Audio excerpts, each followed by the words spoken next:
Hello दोस्तों, good evening, नमो नमः। आप सभी का एमएस क्लासेस 1 में स्वागत और अभिनंदन है। दोस्तों, आज का जो हमारा सूत्र है यह व्यंजन संधि के अंतर्गत आता है। यह जो सूत्र है यह जो है अड़ा का विधान करता है, यानी कि यदि न को अड़ा कर देता है तो दोस्तों न को अड़ा कब कर देता है, जब उससे पहले ठीक पहले बीच में कोई व्यवधान न हो। क्या हो? बीच में कोई व्यवधान न हो। न से ठीक पहले यदि र आ रहा हो या श हो तो वह न को अड़ा कर देता है। ठीक है दोस्तों, तो आइए इसको हम देखते हैं कि यह न को अड़ा कब करता है और किस सूत्र से करता है। ठीक है, तो आज का हमारा जो है अड़त्व विधान, अड़ा का विधान कर देता है। ठीक है दोस्तों, तो सूत्र हमारा क्या है जो व्यंजन संधि के अंतर्गत आता है? यह है रसाभ्याम नोढ़ समान पदी। र और श को न और र और श आए, बाद में न आए तो न को अड़ा कर देता है। ठीक है, समान पद, एक पद में एक पद हो, दो पद न हो, कोई एक पद हो, उस एक पद में पहले र आए, बाद में या तो र हो या तो स, एक ही होगा, या तो र होगा या तो श होगा। उसके तुरंत बाद क्या है? र और श के तुरंत बाद यदि न आए तो उस न को अड़ा हो जाता है। क्या होता है? उस न को अड़ा हो जाता है। जैसे कहता वृत्ति हमारी कह रही है कि रेप सकाराभ्याम परस नश या अड़ह स्याद एक पद, एक पद में होता है। यदि रेप हो, रेप सकार हो, रेप सकार हो और र हो तो न को अड़ा हो जाता है। ठीक है, रेप व सकार के बाद नकार का अड़कार आदेश हो जाता है। यदि न आ रहा, र आ रहा हो, रेप र हो और सकार हो तो उस नकार को अड़ा हो जाता है। ठीक है दोस्तों, देखते हैं कैसे होता है। जैसे हमारा हो गया, कह रहा है रसाभ्याम, या तो न हो, ठीक, न के तुरंत बाद न आए। ठीक है, र के तुरंत बाद न आए तो इस न को अड़ा हो जाता है। क्या होता है? इस न को अड़ा आदेश होता है। यही हमारा सूत्र कर रहा है, लेकिन एक पद में कर रहा है, एक पद हो। ठीक है, और दूसरा है यदि स हो, ठीक है, स हो, स के तुरंत बाद न हो तो इस न को अड़ा हो जाता है। क्या होता है? इस न को अड़ा आदेश होता है। तो यही सूत्र कर रहा है। र और स हो, बाद में न आ रहा हो, र है, बाद में न आ रहा है, तुरंत बाद, बीच में कोई व्यवधान यानी कि स्वर नहीं आएगा। बीच में न तो कोई स्वर होगा न तो व्यंजन होगा, सिर्फ न और स होगा, न र और न होगा। ठीक है, र के तुरंत बाद न आना चाहिए, तब हम न को अड़ा करेंगे। ठीक है, न र के तुरंत बाद न आना चाहिए, तब हम न को अड़ा करेंगे। ठीक है, उसी प्रकार यदि स है, स के तुरंत बाद न आ रहा है, बीच में कोई स्वर का व्यवधान नहीं है, स्वर या व्यंजन कोई व्यवधान नहीं है, तो हम र को अड़ा करेंगे। ठीक है, न को अड़ा करेंगे। तो सूत्र हमारा जो है न को अड़ा कौन सा सूत्र करता है? तो रसाभ्याम नोढ़ समान पदे। ठीक है, न को अड़ा दोस्तों बहुत सा सूत्र करता है, कई सूत्र हमारे हैं जो उसको हम नंबर से बाई बाई से दोस्तों पढ़ेंगे।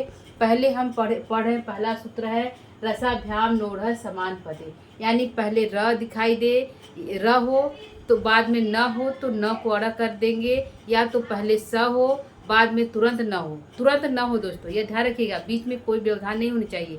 र दिखाई दे तुरंत, उसके बाद र के बाद तुरंत न आए तो उस न को अड़ा हो जाता है, या तो स दिखाई दे, स के तुरंत बाद न हो तो न को अड़ा हो जाता है। ठीक है, तो दोस्तों एग्जाम्पल से हम देखते हैं कि कैसे हो रहा है। ठीक है, ठीक है, बीच में कोई व्यवधान नहीं होनी चाहिए दोस्तों, ये ध्यान रखिएगा कि र और श के भी, र और श के, ठीक है, न और र और श हो, ठीक है, बाद में न आ रहा हो तो न को अड़ा होगा। ठीक है, न को अड़ा होगा, बीच में कोई व्यवधान नहीं होगा। क्या होगा? बीच में कोई व्यवधान नहीं होना चाहिए, कोई व्यवधान नहीं होना चाहिए,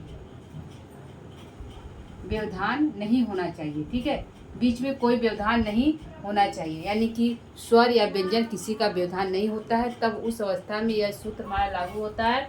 सूत्र हमारा लागू होता है, बीच में कोई व्यवधान ना हो, न और र और श के तुरंत बाद यदि न आ रहा तो न को अड़ा कर देंगे।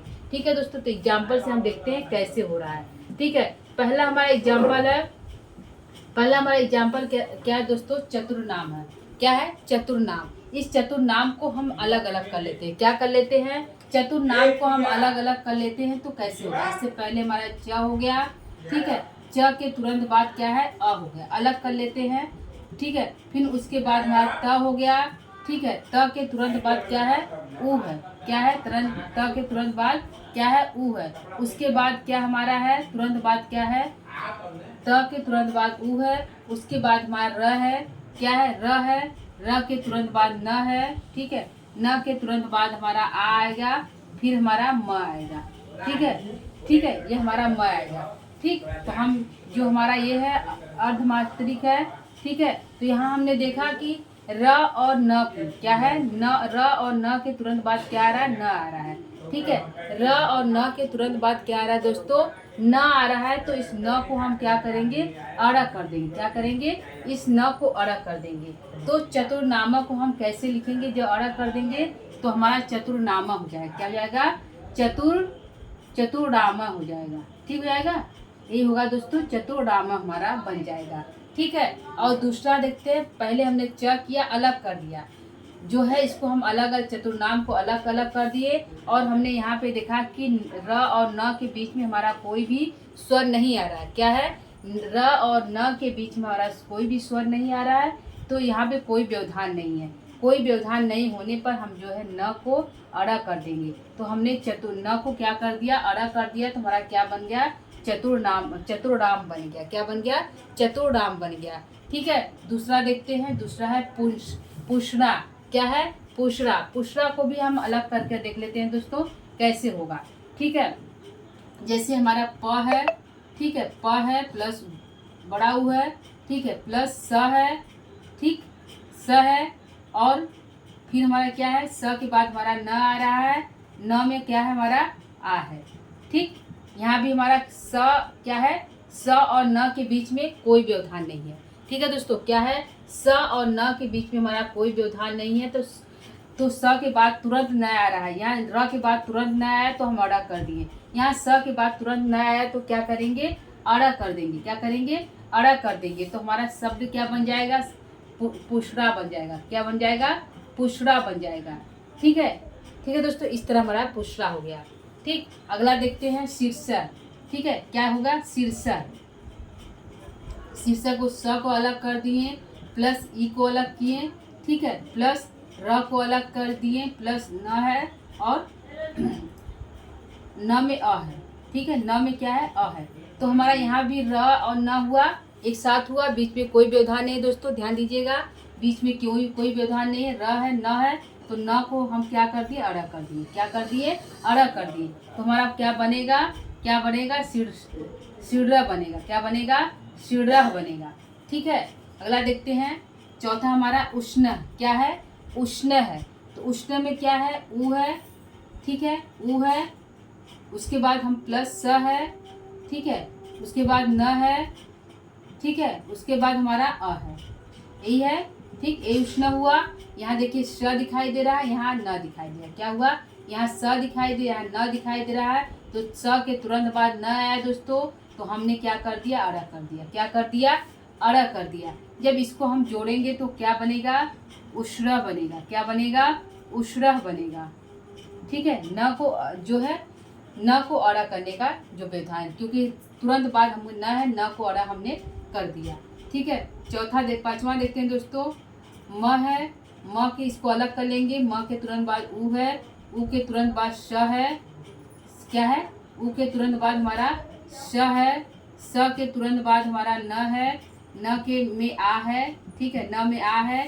फिर उसके बाद त है, त में ई है, ठीक है, त में ई है, ठीक। तो हमारा बनेगा क्या, जिसको इसको क्या करें, स के बाद तुरंत न आया, स के बाद तुरंत न आया दोस्तों, ठीक है। इसको ध्यान दीजिएगा, स के बाद तुरंत न आया है, ठीक। तो न को हम अड़ा कर दिए यहाँ पे, और बनेगा हमारा क्या, क्या बनेगा, मुशराती। क्या बनेगा, मुशराती बनेगा,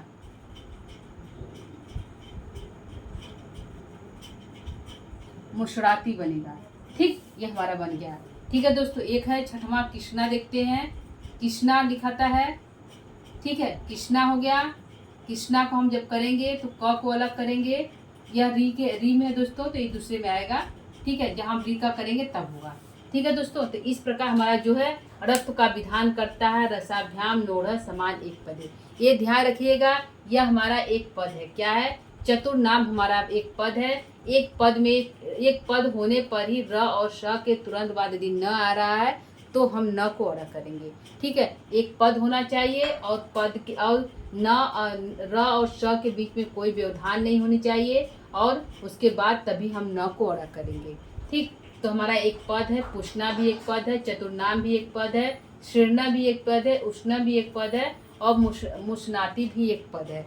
ठीक है, तो हमने दोस्तों अलग अलग किया, च को अलग किया और हमने यहाँ पे देखा कि यहाँ पे दोस्तों हमारा जो है कि अलग कर देते हैं। यहाँ पे न और र के बीच में कोई व्यवधान नहीं दिखाई दे रहा है, तो न को हमने अड़ा कर दिया। ठीक है, यहाँ पे भी स और न के बीच में कोई व्यवधान नहीं है, तो हमने न को क्या कर दिया, अड़ा कर दिया। ठीक है, यहाँ पे भी न और र और न के बीच में कोई नहीं है, तो हमने न को अड़ा कर दिया। ठीक है, यहाँ पे भी न को अड़ा किया और यहाँ को भी स और न है, न के बीच में स और न के बीच में कोई नहीं है, तो न को हमने क्या कर दिया, अड़ा कर दिया। ठीक है, तो हमारा इस तरह जो है शब्द बन गया। उशरा बना, चतुराम बना, पुष्णा बना, शीर्षा बना, उशरा बना और मुशराती बना। ठीक है दोस्तों, तो यह जो सूत्र हमारा है, यह हमारा जो है रत्व का विधान करता है। जैसे हमने जब भी हम पढ़ते हैं कोई भी रूप पढ़ते हैं, जैसे जो तृतीया का एक वचन, तो कहीं पे हमारा कहीं पर रामेण हो जाता है, कहीं पर फलेन हो जाता है। और उसी प्रकार जैसे हमारा षष्ठी का बहुवचन है, तो कहीं पर रामेणाम बनता है, कभी कहीं पर बालका नाम बनता है, तो वहाँ पे हमारा चेंज कैसे हमारा न को र हो जाता है। ठीक है, तो यही जो सूत्र हमारा र को न करता है, फलेन हो गया, रामेण हो गया, ग्रामीण हो गया, जनेन हो गया, तो कहीं पे न कर रहा है, कहीं पर अड़ा कर रहा है। तो न कैसे हो रहा, र कैसे हो रहा, तो उसी न को अड़ा कर दे रहा है। किस अवस्था में, जब वहाँ पे हमारा र और श दिखाई दे रहा है तब। ठीक है, र और श के होने पर ही न को अड़ा हो जाता है। जहाँ पे न और जो है र और श नहीं दिखाई देता है या री नहीं दिखाई देता, कई सूत्र है दोस्तों, वो शब्द यदि नहीं दिखाई देता वहाँ पे, तो वहाँ पे हमारा न का न ही रहता है, अड़ा नहीं होता है। जहाँ पे यह सूत्र दिखाई देता है, जैसे र दिखाई दिया, श दिखाई दिया, री दिखाई दिया और बहुत शब्द दिखाई दिए, तो वहाँ पे हम जो है न को अड़ा करते हैं। ठीक है, जैसे रामेण में हमारा र दिखाई दे रहा है लेकिन म का व्यवधान है, तो व्यवधान वाला सूत्र अलग है दोस्तों। तो वहाँ पे भी हमने जो है व्यवधान के होने पर भी हम जो है रामेण में र को अड़ा कर दिए। ठीक है, यहाँ ये जो सूत्र है यह व्यवधान रहित है, इसमें व्यवधान नहीं होनी चाहिए। लेकिन जो रामेण हमारा है और जो रामाराम हमारा जो षष्ठी का बहुवचन बन रहा है, और जो प्रथमा का तृतीया का एक वचन बन रहा है, उसमें रामेण बन रहा है और उसमें रामाराम बन रहा है, तो बीच में व्यवधान हो रहा है। फिर भी व्यवधान होने पर भी वहाँ पे जो है न को अड़ा हो रहा है। तो यह जो सूत्र है रसाभ्याम नोढ़ समान एक पदे, तो यह एक पद में करता है, लेकिन यह इसमें व्यवधान नहीं होनी चाहिए। यदि व्यवधान होगा तो न को अड़ा नहीं होगा। ठीक है, इस सूत्र के माध्यम से न को अड़ा नहीं होगा। जहाँ पे सूत्र लागू होगा उसमें व्यवधान नहीं होना चाहिए, र के बाद तुरंत न होना चाहिए या स के बाद तुरंत न होना चाहिए, तभी जो है न को अड़ा होता है। ठीक है दोस्तों, तो उम्मीद करती हूँ कि आपको ये समझ में आएगा। सूत्र छोटा सूत्र है जो है रत का विधान करता है और र को न को अड़ा करता है। ठीक है दोस्तों, तो आज के लिए इतना ही। आज एक हमारा सूत्र हुआ, कल जो है इसी रत विधान का दूसरा सूत्र लेकर आएंगे। ठीक है, इसी जो है रत विधान को न को अड़ा करने वाला दूसरा सूत्र है। ये तो हमारा हो गया पारणी के अनुसार। पारणी ने कहा र और श के बाद यदि तुरंत न आ रहा है तो न को हम अड़ा करेंगे। तो एक हमारे हैं कात्यायन महोदय जो वार्तिकार है, उन्होंने कहा कि नहीं, र और श के बाद यदि न आ रहा है तो र का तो अड़ा तो कर दे रहे हैं, लेकिन यदि री आ रहा है तो क्या होगा, तो री आने पर भी हम जो है री के तुरंत बाद यदि न आ रहा है तो भी हम जो है न को अड़ा कर देंगे। ठीक है दोस्तों, तो यह जो सूत्र है वार्तिक का, उसको हम कल देखेंगे दोस्तों। आज के लिए इतना ही। आज जो है यह जो है पारणी के ही सूत्र को देख रहे हैं, जो सूत्र का नाम है रसाभ्याम नोढ़ समान पदे। तो यहाँ पे दोस्तों क्वेश्चन पूछ सकता है कि बिना व्यवधान रहित कौन सा सूत्र है जो है न को अड़ा करता है। तो बिना व्यवधान रहित जो है न को अड़ा करने वाला सूत्र हमारा है रसाभ्याम नोढ़ समान एक पदे। ठीक है दोस्तों, तो आज के लिए इतना ही। कल जो है हम नए सूत्र लेकर फिर से आज उपस्थित होंगे। इसका जो अगला सूत्र है वार्तिक का, उसको लेकर उपस्थित होंगे दोस्तों। तो आज के लिए इतना ही। नमः संस्कृता।